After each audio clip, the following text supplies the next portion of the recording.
Hello and welcome to another edition of this.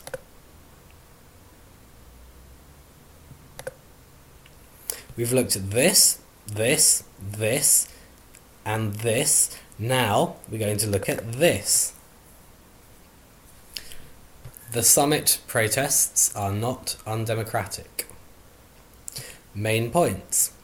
The assertion they are undemocratic rests upon the following assumptions: that institutions such as the World Bank and International Monetary Fund are accountable to governments, and governments are elected by their voters, and so therefore the actions of institutions such as the World Bank and IMF are somehow the will of the people.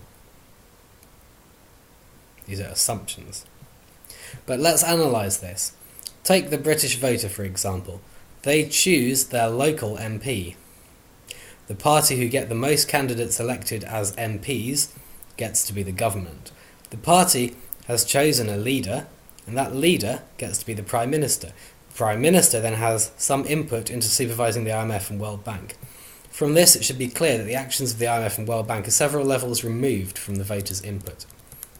Let's note the following.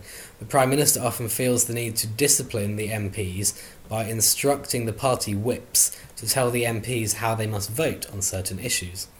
Thus, MPs are coerced into voting a certain way by the leader.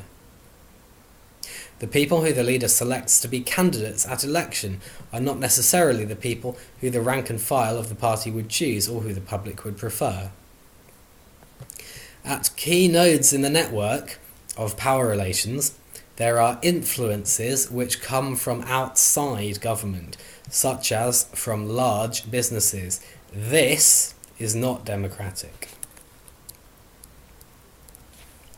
So the point is, to suggest that everything a bureaucratic organisation with links to government does is automatically the will of the general public is, at best, naive, at worst, disingenuous.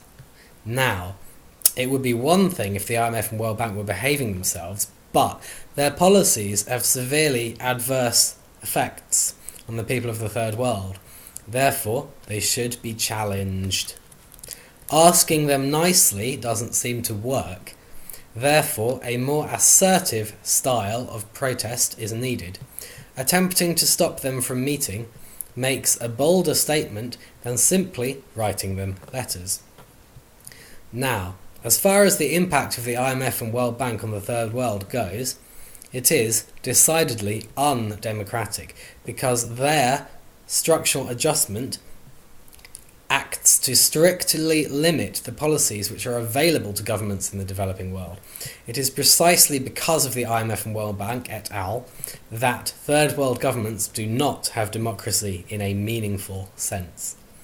They're effectively not allowed to implement health, education and economic policies which would benefit their country, even if the voters elected them on the promise of doing these things.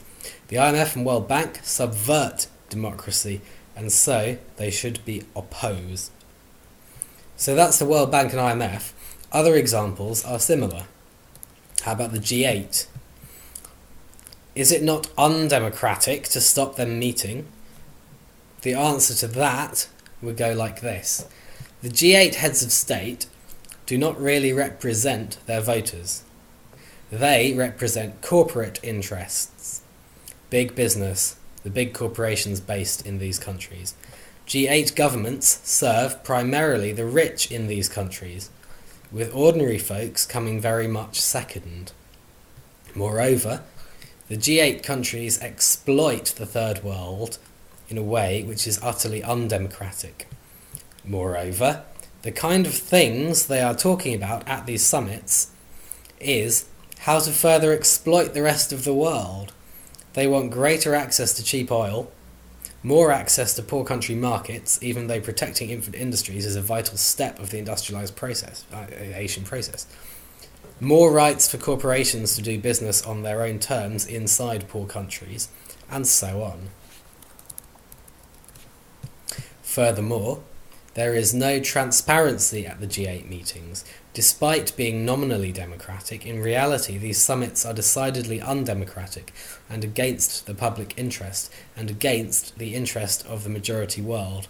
So it would be a good thing to stop them meeting. Because our so-called democracy is a sham, we do not recognise the legitimacy of the authority of the G8 leaders. So therefore, non-violent civil disobedience aimed at disrupting their summit is a positive act of dissent against their rule. In practice, the delegates always get through.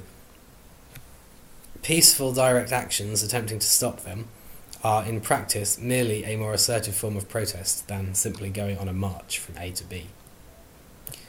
I see these protests as being part of a movement to raise awareness and to build momentum for the building of another possible world where corporate interests do not dominate society and where wealth is not concentrated in the hands of a small, rich elite while millions go hungry.